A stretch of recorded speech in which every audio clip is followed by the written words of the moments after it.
Hi, and welcome to momsden. My name is Ivona, and today we are going to talk about how to pick your main character in Shadowlands and which things to consider if you're having trouble making the decision.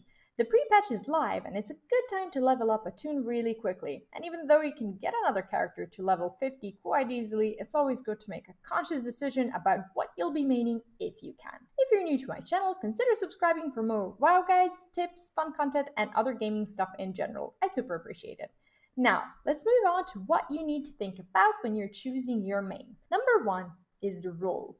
If you're a beginner in WoW, this may not always be clear to you, but it's generally a good idea to know if you prefer healing, doing damage, tanking, or a bit of everything. If you'd like to mix things up, or you just want a flexible class that will allow you to test all three, I recommend going for either Druid or a Paladin, since both have all three specs you can toy with. If you prefer dealing damage only, you can try Hunter or a Rogue, but be prepared for longer queues in the Dungeon Finder if that's what you like to do when you're leveling.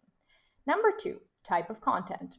If you're doing exclusively PvP, there are a few classes and specs you want to consider when deciding on a main, including but not limited to Arms Warrior, Frost Mage, Survival Hunter, Resto Druid, Feral Druid, Destro Warlock, Elemental Shaman, Shadow Priest, and Windwalker Monk. If you enjoy PvE and don't plan on getting into close combat with real people, I highly suggest Discipline and Shadow Priest, Holy Paladin, Resto Shaman, Brewmaster Monk, as well as some Hunter and Warrior specs. Number 3, skill level. If you're a beginner in WoW, and if you're looking for something rather simple that you'll be able to wrap your head around quickly, I highly suggest picking either Havoc Demon Hunter or Beast Mastery Hunter.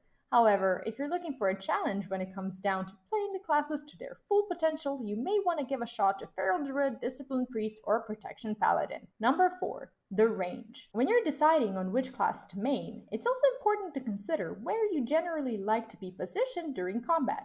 If you're into high risk but high reward situations and you enjoy being close to the boss, you probably want to pick any class in the melee category like Feral Druid, Retribution Paladin, or any kind of rogue. If, however, you're finding peace and harmony in being many yards away from the enemy, consider a ranged class like Hunter, Warlock, or Mage. Number 5, the numbers. If you enjoy dealing a lot of damage to your enemies, and generally like when people admire you for it, I highly recommend picking a Warlock, Hunter, Death Knight, or a Rogue as your main, at least for Shadowlands. Some of them can be quite challenging to play and get great results with, but if you're determined to become your raid group's number 1 damage dealer, a bit of practice before the high-end content is something you should consider doing. Number 6, solo versus group content. If you're a person who highly enjoys doing solo content in WoW, I think you'll have a lot of fun with mages, druids, rogues, and warlocks of almost all kinds.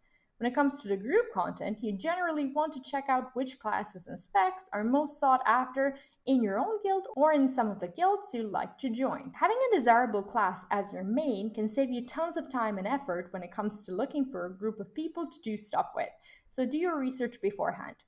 Number 7, the mobility and speed. Now, I'm pretty sure you won't intentionally be looking for the slowest class to play, but if you enjoy moving fast, I suggest you stay away from DKs and Warlocks as your main options.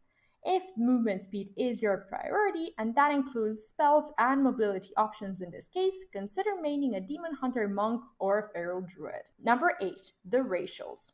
Before you even create a character, going through racials is highly recommended, because if you care about those additional perks, it can either make it or break it for you when it comes to choosing a certain race. For example, if you'd like to have some additional teleporting options, Dark Iron Dwarves and Vulpera's are both good options if you have them unlocked. If you enjoy having the ability to disappear during combat, SHADOWMEND is a lot of fun and has been my personal favorite for years. If Reputation grinds your nerves, then by all means go for a human. Trolls are super famous for their Berserk racial, which is also a highly recommended one. There are plenty of options and I won't be getting into all of them. It all depends on your personal preference, so make sure you check them out. Number 9, the faction and general roleplay. Now, this may not have anything to do with in-game mechanics, but if you're into roleplay and you actually care about the war in Warcraft, then I suggest narrowing your choices to either Alliance or Horde straight away and go from there. Also, if you have a gentle, fluffy soul and you'd like to actually be yourself when interacting around Azeroth, you'd probably be a really silly undead or orc. If you're fierce and ruthless and you want your in-game alter ego to be exactly the way you are, maybe being a cute gnome or a Vulpera isn't your thing. Number 10, the transmog options. For some people, this could have been a lot higher up on the list, but I somehow failed to squeeze it in the general gameplay discussion.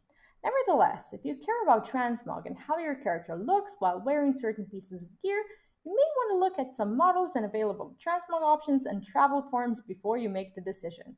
I'm not a huge transmog person, but as someone who mains druid, travel forms are pretty much the only thing that made me add another druid to my list, which is my level 10 Kultiran who's waiting to get on bench. That's pretty much all I had to share for today. Let me know in the comments what you'll be maining in Shadowlands and why.